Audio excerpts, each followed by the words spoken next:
Rahayu itu menjadi tempat praktek bapak. Semua warga sudah tahu kalau bapakku itu dipenggal karena dia dukun santet. Kalian harus melakukan sumpah pocong.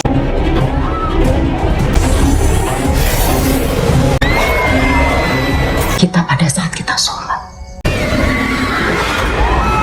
Spoiler warning. Khanzab ending isn't just shocking, it's a lie. Buckle up, because this breakdown will rewrite everything you thought you knew. The film starts with Rahayu, who was sleeping. Her dad came to wake her up and asked her to pray in the morning. While she was praying, she suddenly heard strange noises outside her room. She quickly left the room and saw that unknown people had come to beat her dad. To save her dad, she attacked these people. She even severed a man's ear but still failed to save her dad. Actually, Rahayu's dad was a shaman. He used to help people possessed by evil souls. However, these people misunderstood Rahayu's dad. They thought he practiced black magic, so they killed him. After this tragedy, Rahayu and her brother moved to their grandmother's house. Soon, the villagers also learned about her father's death and started calling him evil. 2 years later, Rahayu began working at a cloth shop to support the household. One day, when she returned home, she saw that her dad's uncle had come to her grandmother's house, forcing her to sell her dad's old house. Hearing this, Rahayu became furious. She never understood why everyone thought her dad was bad or why they wanted to sell his property. To find answers, she visited her dad's teacher's house. There, she saw a strange stick that looked like a snake. When she reached out to touch it, the teacher, Servo, suddenly stopped her, warning her not to touch it. Rahayu looked at the stick again, and suddenly, the scene went into a flashback. It showed that Rahayu's mom had died from a snake bite. Her death was horrific, and her body suffered terribly. The teacher, Servo, then told Rahayu that her old house was still being used as a prayer room.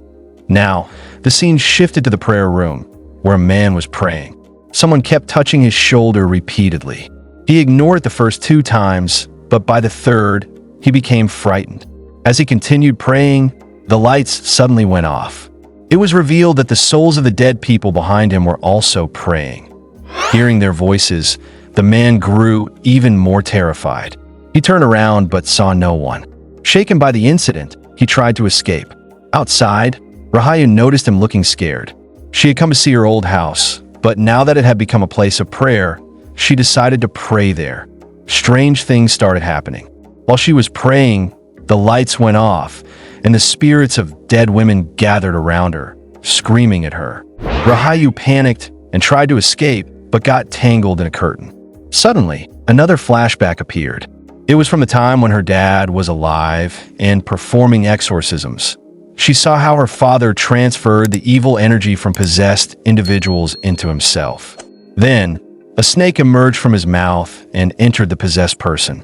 The snake then pulled another snake out of the man's body and killed it at one point. The snake that had come out of her father's body was about to bite Rahayu. But her father caught the snake and transformed it into a stick, the very stick she had seen earlier. It seemed to hold magical powers. Returning to the present, Rahayu was terrified and ran away from the prayer room. The next morning, everything seemed normal. Rahayu went to work at her shop. That day, more customers than usual visited her shop, making the neighboring shopkeeper jealous. She started bad-mouthing Rahayu, which enraged her. Suddenly, Rahayu's eyes turned white, and she attacked the woman like a wild cat. The fight became intense. The people around separated them, but everyone was horrified by Rahayu's white eyes. Then, Rahayu's friend revealed that Rahayu had gone to her old house the night before. Since her father used to trap evil souls there, perhaps one of them had possessed her. Terrified by what was happening, Rahayu went home and confronted her grandmother about her father's work. Her grandmother admitted that her father used evil spirits for his rituals, but always locked them up afterward. That's why the house had now become a dwelling for spirits. She warned Rahayu never to go there again. However, Rahayu was possessed once more. Somehow, she found herself standing in front of that room again. This time, another man was praying inside, but he struggled to continue. When Rahayu looked closely, she saw a ghostly child behind him, disturbing his prayers. Determined to pray herself, Rahayu continued. But soon, she saw the feet of many spirits surrounding her. She got scared but kept praying. One spirit appeared distressed, sat before her, and held its head. Rahayu panicked and fell backward, landing among more spirits that tried to grab her. Another flashback appeared. Her father was performing a ritual on a possessed man. At that time, Rahayu had entered the scene, unintentionally breaking the ritual. Because of this, all the trapped spirits possessed Rahayu instead. The shocking revelation was that Rahayu had been possessed since childhood. Back in the present, Rahayu fled home. Upon arriving, she found the shopkeeper's mother scolding her grandmother. She tried apologizing, but her grandmother was furious. Rahayu was forbidden from returning to the prayer room, but she disobeyed and went back to pray. This time, she had a vision of herself as a child, possessed and asleep in the lap of a spirit. She attempted to escape, but instead found herself trapped in the world of spirits. The souls tried to attack her, but someone pulled her to safety. When she awoke, she was at her father's teacher's house, with her friend beside her. Servo explained that Rahayu had been possessed since childhood. Her uncle, Suntat, had tried to exorcise her but failed, allowing the spirits to remain inside her. This explained why Rahayu had always been haunted. As time passed, her condition worsened. She began seeing spirits everywhere. One day, in the marketplace, a snake suddenly emerged from Rahayu's mouth and bit the woman who had insulted her grandmother. The villagers blamed her grandmother and sought to punish her, but Servo intervened.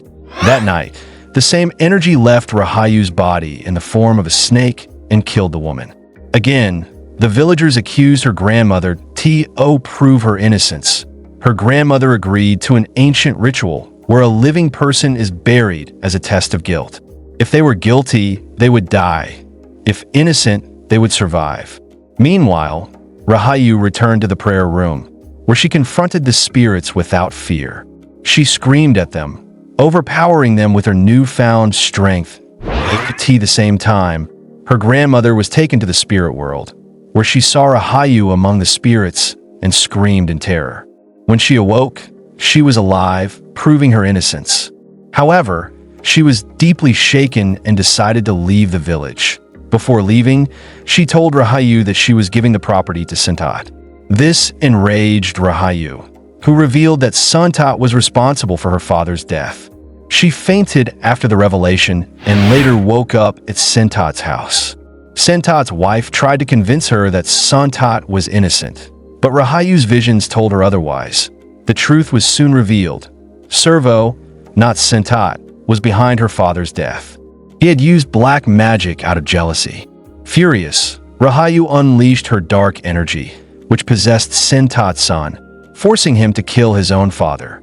Overcome with guilt, the son took his own life.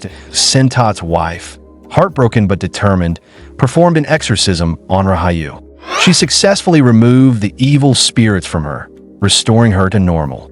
The next day, at Suntat and his son's funeral, she comforted Rahayu, telling her she was not to blame for everything that had happened. She also revealed that the spirit that had possessed Rahayu was a powerful entity named Kanzab. To prevent further harm, she destroyed the magical snake stick. And with that, the story came to an end. Think you could survive Kanzab world? Tag a friend who'd fail miserably. Don't forget to subscribe, unless you're scared of the truth. Thanks for watching.